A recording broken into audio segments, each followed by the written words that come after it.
बिस्मिल्लाहिर्रहमानिर्रहीम। अस्सलाम वालेकुम नाज़रीन, मैं हूँ आपकी मेज़बान डॉक्टर मुक़द्दस मलिक का आपके अपने प्रोग्राम आपकी बात आपके साथ में। आज हम मौजूद हैं LA4 हल्का नंबर 4 खड़ी शरीफ के एक यूनियन कौंसिल अफजलपुर में। और हमें मशरती मसाइल के लिए अगर बात करें तो ख़वातीन हर डिपार्टमेंट में जो है प्रॉपर तरीके से शाना बशाना काम कर रही हैं, भले वो हाउस वाइफ हूँ, भले वो एक वर्किंग लेडी हो या कोई भी डिफ़िकल्ट से डिफ़िकल्ट वर्क भी हो, तो उसमें एक स्पेशल कंट्रीब्यूट ख़वातीन का है। अफजलपुर यूसी में हम मौजूद हैं शेराबाद गांव के अंदर, और यहाँ के रहने वाली एक मुमताज़ शख्सियत राजा महमूद मरहूम अल्लाह पाक उनकी मग़फ़िरत फ़रमाए, वो चेयरमैन थे। खिदमत खल्क उन्होंने इस तरह से अदा की, इस तरह से समाजी तरीक़ाकार नभाया अपने इलाके में कि हमेशा वज़ादारी पर काम किया, और 30 साल से मुसलसल खिदमत का जो एक अलम उठाए हुए हैं और एक बेड़ा उठाए हुए हैं, उसी को लेकर चलते हुए उनकी वाइफ साजिदा महमूद जो हैं वो इस वक्त उम्मीदवार हैं मेंबर ज़िला कौंसिल मीरपुर की। तो आइए उनसे पूछते हैं कि उनका मंशूर क्या है। और जिस तरह से इनकी फैमिली हिस्ट्री पर बात करें तो उनके चचा जो हैं वो भी चेयरमैन रहे हैं, राजा हलील उनका नाम है, और उन्होंने भी अपनी खिदमात पेश की हैं। सियासी गिराना है, समाजत में एक ऐसा उनका अमल दखल है कि वो ख़ुद एक समाजी खतून है। जो उनका निशान है वो जीप है जो अलाट हुआ है। तो आइए उनसे पूछते हैं कि उनका मंशूर क्या है और किस तरह से अपनी सियासी खिदमात को कैरी ऑन रखते वर्क करेंगे। अस्सलाम वालेकुम जी, कैसी हैं आप? वालेकुम सलाम जी, मैं ठीक हूँ, शुक्रिया आपका बहुत बहुत। जी वेलकम। सबसे पहला जो मेरा सवाल है आपके साथ वो ये है कि जिस तरह से आपका सियासी गिराना था, आपके हस्बैंड चेयरमैन थे, खिदमत खल्क का एक प्रोसेस जो है वो डे फर्स्ट से चलता रहा है। आप जब सियासत में आई हैं तो आपका मंशूर क्या है, जिस तरह से मेंबर ज़िला कौंसिल की उम्मीदवार हैं आप? हेल्थ एंड एजुकेशन, ये जो हमारी गांव की हमारे यूनियन कौंसिल की माएँ बहनें बच्चे बीमार रहते हैं, इनके लिए कोई सहूलत मौजूद नहीं है। ये मीरपुर ज़िले के जाते हैं, बहुत मुश्किल होता है हमारी माँ बहनों के लिए और हमारे बच्चों के लिए। और इधर जो स्कूल हैं प्राइमरी हमारे यूनियन कौंसिल के, उधर भी कोई सहूलत मौजूद नहीं है। ये ज़लज़ले की वजह से सब इमारतें ख़त्म हुई हुई हैं। बच्चे जो हैं ये स्कूल से बाहर बैठते हैं, गर्मी हो या सर्दी हो। तो हमारी ये कोशिश है कि हम इन्हें ना कोई सहूलत दें। बिल्कुल सही। आपके शोहर ने जिस तरह से खिदमत खल्क का एक बेड़ा उठाया हुआ था और वो काफ़ी सालों से मसलसल अपनी खिदमत पेश कर रहे थे, अब जब 16 साल से वो इस दुनिया में नहीं है, तो उनके बाद आप उस प्रोसेस को किस तरह से लेकर चलती रही हैं और आपका क्या प्लान है? ये मेरे हस्बैंड भी शुरू से ही आवाम की खिदमत करते रहे हैं और मैं भी करती रहूँगी, कर रही हूँ और करती रहूँगी इंशाल्लाह। बिल्कुल सही। आप मुझे ये बताइए कि अफजलपुर यूनियन कौंसिल के अंदर जब आप मुस्लिम लीग नून के सपोर्टर रहे, आपके हस्बैंड जो हैं उन्होंने सबसे पहले वोट या टिकट जो है वो सबसे पहले देने वाली शख्सियत वही थी, क्योंकि टिकट उनको मिला था जो उन्होंने आगे ट्रांसफ़र किया था। तो आप मुझे ये बताएं कि आप आज़ाद इलेक्शन क्यों लड़ रही हैं? ये आज़ाद जो है ये मैं लड़ रही हूँ, ये मेरी फैमिली की भी कोशिश है कि वो आज़ाद लड़े। मुझे कोई टिकट की ज़रूरत नहीं है, किसी टिकट की ज़रूरत नहीं। आप मुझे ये बताइए कि जिस तरह से आप अपनी यूसी में उम्मीदवार मेंबर ज़िला कौंसिल हैं, तो आपका और मज़ीद क्या प्लान है जो आप अपनी यूनियन कौंसिल के अंदर करना चाहती हैं? मैं इंशाल्लाह यूनियन कौंसिल के सब बहन भाइयों से भरपूर ताउन करूँगी और करती रहूँगी इंशाल्लाह। बिल्कुल सही। हमारी इन्फॉर्मेशन के मुताबिक ये भी है कि तहरीक लब्बैक के जो असम्बली के उम्मीदवार हैं वो आपके हक़ में आपकी सपोर्ट के लिए जो हैं आपके साथ आए हैं, उनके आपके साथ शामिल होने से किस हद तक वोट बैंक में बेहतरी आएगी? ये चौधरी अजीज़ साहब जो हैं मैं उनकी बहुत मशकूर हूँ, जिन्होंने हमारे साथ पूरा तावन किया है और वो वादा कर रहे हैं कि हम आपके साथ हैं। तो मैं उनकी नाहित मशकूर हूँ। इंशाल्लाह पहले हमारे 80% थे कि हमारी जीत होगी, लेकिन अब वो जब से हमारे साथ वो आए हैं तो हमारी 100% जो है हमारी जीत होगी इंशाल्लाह। जिस तरह से एक हाउस वाइफ जो है वो घरदारी संभालती है या वज़ादारी करती है या अपने ख़ानदान की कफ़ालत के सिस्टम में अपने हस्बैंड का साथ देती है, आप जब सियासत में आई हैं तो कंपेन करना थोड़ा मुश्किल काम है, डोर टू डोर जाकर। किस तरह से आप कंपेन कर रही हैं? माशाल्लाह जी, बहुत अच्छा ये कैंपेन हो रहा है। मेरे साथ मेरा पूरा ख़ानदान है और डोर टू डोर हम जा रहे हैं। हम अपनी बहनों से, अपने भाइयों से, माएँ से हम सब मिल के मुलाकात कर रहे हैं। इंशाल्लाह हमें यकीन है कि वो हमारे साथ हैं और हमारे साथ पूरा ताउन कर रहे हैं। यूनियन कौंसिल में आपको अपनी जीत का जो एक स्पेशल रिजल्ट है वो कैसा नज़र आता है, जबकि एक तरफ जी लास्ट में क्या पैगाम देंगे आप? जी पर मोहर लगाएं और मुझे कामयाब बनाएं। शुक्रिया। बिल्कुल सही। जी तो नाज़रीन, अब हम आपकी मुलाकात इनके बेटे वकास महमूद साहब से करवाते हैं, जो ओवरसीज़ भी हैं और उन्होंने अपनी खिदमत जो है अपने वालिद गिरामी की तरह उनको की तरफ नज़र सानी रखते हुए जो है सस्टेन किए हैं। तो आइए उनसे पूछते हैं कि वो क्या राय देंगे। जी नाज़रीन, हमारे साथ मौजूद हैं राजा वकास महमूद साहब, जो ओवरसीज़ भी हैं और राजा महमूद साहब की तमाम खिदमात को बड़े अच्छे से सर अंजाम दे रहे हैं अपनी यूसी में।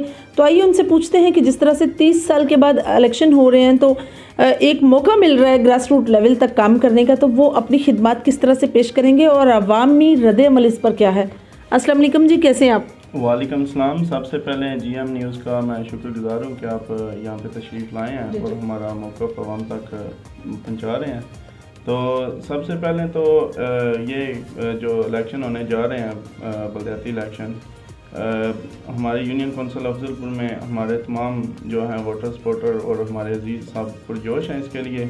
और ये जो है निचली सतह पर मुंतकिल हो रहे हैं जो है इख्तियारात, तो इसकी वजह से जो है आसानियाँ पैदा होंगी। ये जो बड़े बड़े हैं MLAs और दूसरे, ये वोट ले के बाद में अवाम को मिलते नहीं हैं, तो इसकी वजह से अवाम काफ़ी खुश है कि अब हमें जो है लोकल जो है नुमाइंदा उनको मिलेगा, तो जो उनकी दाद रसी करेगा, तो इस वजह से वो काफ़ी पुरजोश हैं।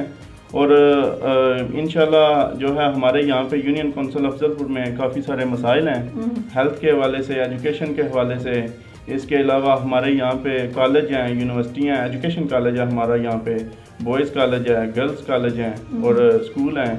तो ये जो मेन मरकज़ है ये यूनियन कौंसिल अफजलपुर है। सेहत के हवाले से यहाँ पे काफ़ी मसाइल हैं।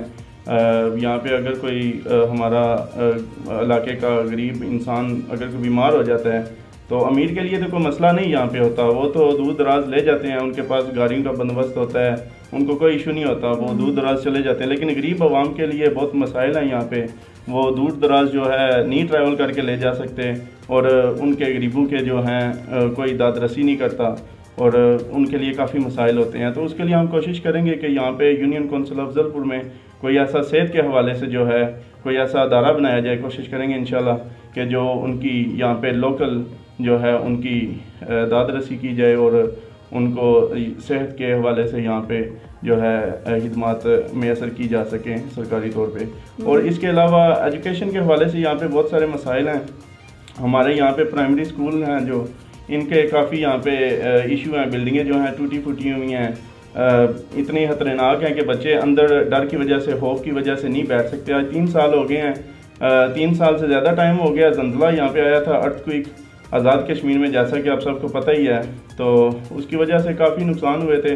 अभी तक बहुत सारी जो सरकारी इमारत हैं वो टूट फूट का शिकार हैं। बच्चे बाहर, बारिश का मौसम होता है, गर्मी धूप में बैठ के पढ़ते हैं गर्मियों में, और सर्दियों में भी उनको बाहर ठंड में बैठ के वो पढ़ते हैं। तो काफ़ी मसाइल हैं, वो डर की वजह से अंदर नहीं बैठ सकते स्कूलों के, तो उन पे काफ़ी काम होने वाला है। उसके अलावा जो है यहाँ पे जो है हमारी यूनियन कौंसिल अफजलपुर में जो जॉब वैकेंसीज आती हैं वो ये करते हैं, जो हैं ये MLAs वगैरह या इनके जो खरपंच हैं ये करते हैं कि पैसे लेके या जो भी मामलात करते हैं, तो ये जो है यूनियन कौंसिल अफजलपुर के लोगों के जो हुकूक होते हैं ये उनको वो नहीं मैसर करते, और बाहर के लोग यहाँ पे जो हैं अडॉप्ट करके और उनको यहाँ पे जॉब्स पे लगाया जाता है। बिल्कुल। तो जिस तरह से आपके फादर को फ़ख्र खड़ी का ख़ताब दिया जाता है और जिस तरह से वो सोशल वर्कर थे, समाजी काम करने में उनका बड़ा अहम रोल था, जिस तरह से चेयरमैन भी रहे हैं, खिदमत खल्क के हवाले से अगर मैं बात करूँ तो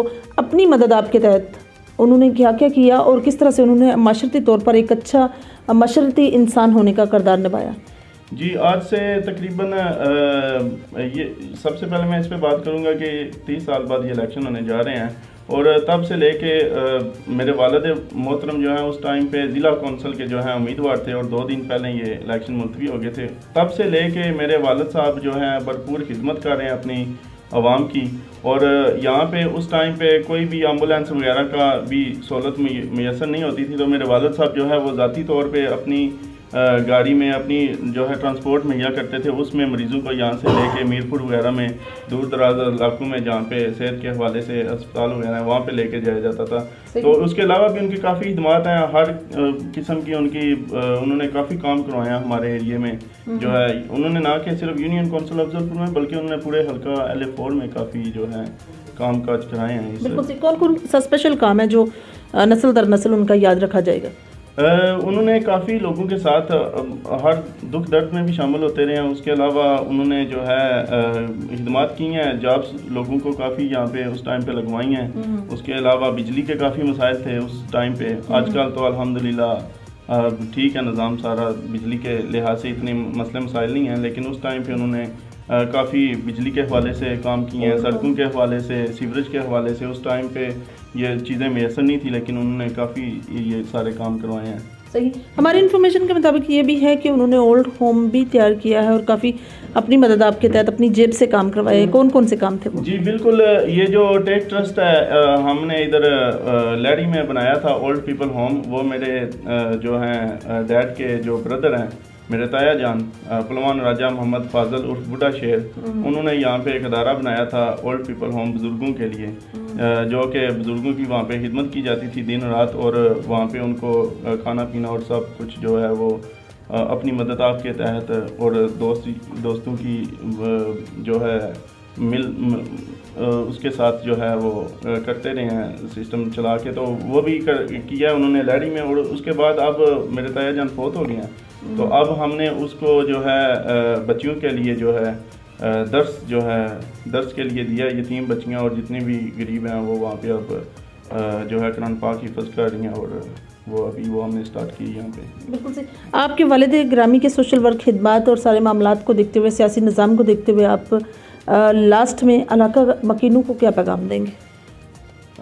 सबको यही पैगाम देंगे कि मेरी वालदा साहब आप मेरे डैड की जगह पे जो है उम्मीदवार सामने आई हैं, तो आज़ाद उम्मीदवार तौर पे। तो हमने टिकट जो है वो इसी वजह से नहीं लिया कि हमारा अपना ज़ाती यहाँ पे तलक वास्ता है, तो हमें किसी टिकट की ज़रूरत नहीं है। हमारा ये वैसे भी लोकल इलेक्शन है, इसमें ये कोई जमाती इलेक्शन नहीं है, तो हर बंदे का जो है तलक की बेस पे ये इलेक्शन होने जा रहा है। तो सब इंशाल्लाह हमारे साथ चल रहे हैं और यकीन दिलानी कराई है, और सबको यही पैगाम है कि जीप पर मोड़ लगाएं और मेरी वालदा साहब को जो है कामयाब करें। बिल्कुल सही। जो तो नाज़रीन, ये थी राजा वकास महमूद साहब की गुफ्तगू जो आप लोगों ने सुनी। बहुत अच्छा पैगाम उन्होंने दिया अपने वालिद ग्रामी की तमाम खिदमत को बताते हुए, अपने ख़ानदान की, और जिस तरह से उनके ताया जान ने एक ओल्ड होम बनाया था जिसमें लोगों के लिए एक ऐसा ट्रस्ट था जिसमें बुज़ुर्ग लोग जो हैं वो एक जगह पर रह सकते थे। और इसी तरह से पानी के काफ़ी मसाइल जो ज़लज़ला की नज़र हुए और उसमें काफ़ी कंट्रीब्यूट रहा उनका, और उन्होंने काफ़ी ज़्यादा जो है वो पानी की जो सहूलियात थी वो फ्राहम की अपनी यूसी के अंदर। खिदमत की अगर बात करें तो सोशल वर्कर वो इस किस्म के थे, इनके फादर के मतलब अपनी मदद आपके तहत अपनी गाड़ी में काफ़ी लोगों को ट्रांसपोर्ट की जो है सहूलत मुहैया की, ताकि लोगों को किसी तरह से जानी नुकसान ना हो। और इन सारी चीज़ों को देखते हुए आप बेहतरीन जानते हैं, क्योंकि वोट जो है वो ज़मीर का है, ना बरादरी का है, ना किसी और चीज़ का है। और स्पेशली बरादरीज़म को बिल्कुल फोकस नहीं करना चाहिए, ज़मीर को ज़िंदा रखना चाहिए। वोट बैंक ज़मीर का है, और जिसको आप समझते हैं कि ये मसलसल नस्ल दर नस्ल खिदमत खल्क करते रहे हैं या खिदमत करते रहे हैं, आप उनको चूज़ करें और उन्हें कामयाब करवाएं, ताकि आपके बाकी मामलात भी सॉर्ट आउट हो सके। इंशाल्लाह मेरी और आपकी मुलाकात होगी फिर किसी नए प्रोग्राम में। तब तक के लिए इजाज़त चाहती हूँ। अल्लाह हाफिज़।